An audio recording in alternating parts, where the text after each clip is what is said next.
अशोकदादांना, तुम्हाला असं आयुष्याच्या ह्या टप्प्यावर आत्तापर्यंत तुम्ही यांचे गाईड, फिलॉसॉफर, केअरटेकर सगळे राहिलेले आहेत. आयुष्याच्या ह्या टप्प्यावर यांना काय सल्ला द्यावा असं वाटतं किंवा काय सांगावं असं वाटतं?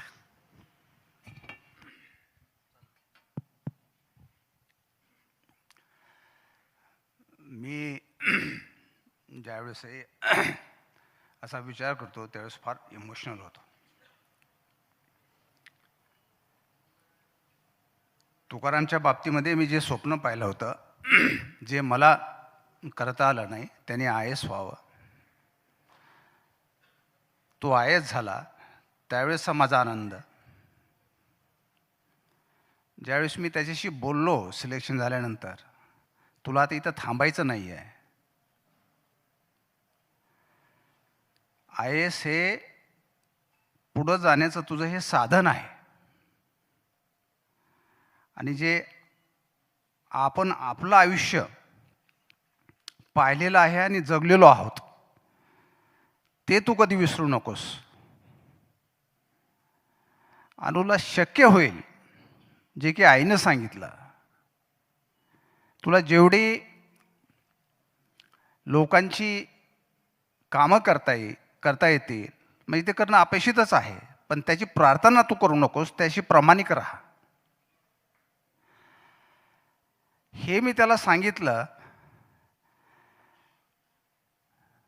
पण आनंद याचा आहे, त्याला मी सांगितलं की तू 100 मीटर पळ, तो 1000 मीटर पळू लागला.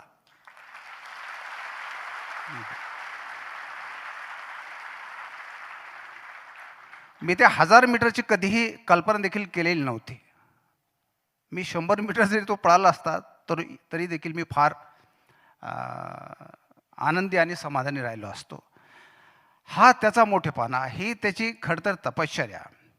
आज जे आपण सर्व तुकारामला पाहतात,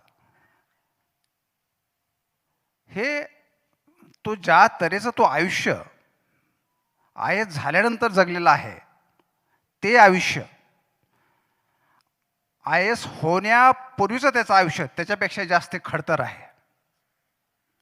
जो त्रास त्याला झालेला आहे, मला सुद्धा अधूनमधून काही क्षण असं वाटलं की आधी यांनी हा मार्ग बदलावा, एक भाऊ म्हणून. पण तो विचार करायचा, आमच्या चर्चा व्हायच्या, पण तो डगमगला नाही आणि त्याच मार्गाने तो चालत राहिला. एकदा मला तो बोलला होता, आपल्या समोर 2 मार्ग असतात, एक योग्य एक अयोग्य. कोणत्या मार्गाने जायचं ते आपण ठरवायचं असतं. त्यानं तो योग्य मार्ग चूज केला आणि त्या मार्गाने तो चालत आहे. या मार्गावर चालण्यासाठी त्याला फार सिंहाचं काळीज लागतं.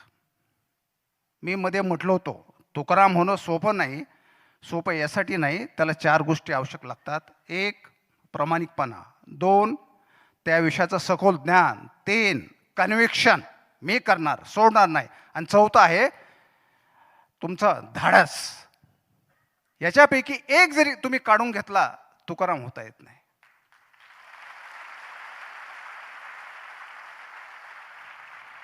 तुकारामच्या उंचीवर आज पोहोचलेला आहे, ती मी केव्हाही स्वप्न पाहिलेलं नव्हतं. तो धडपड करतोय सामान्य माणसाकडे बघून, आणि त्याचं शेवटचं टोक आहे सामान्य माणूस. म्हणून त्याच्या बोलण्यात अधूनमधून येत असतं, मी नाहीतर कोण. बरेच जण त्याला वेगळा स्वरूप देतात. ते म्हणतात तुकाराम मुंडे फार घमिंडे आहेत. मी म्हणजे त्या खुर्चीवर बसलेला अधिकाऱ्याचा, किंवा ज्यावेळेस तो खुर्चीवर बसतो त्याचा रोल तो जर निभावणार नसेल तर दुसरं कोण करेल, हे त्याला म्हणायचं असतं. आणि तो अतिशय प्रामाणिकपणे काम करत आहे. अतिशय म्हणजे त्याची कल्पना करू शकत नाही की किती आम्हाला आनंद होत असेल. मी एक कुटुंब आमचं एका लेवलला आणलं, शेतकरी कुटुंबापासून एक नोकरी करणारं कुटुंब, आणि ही अपेक्षा होती की तुकारामने ते उंचीवर न्यावं.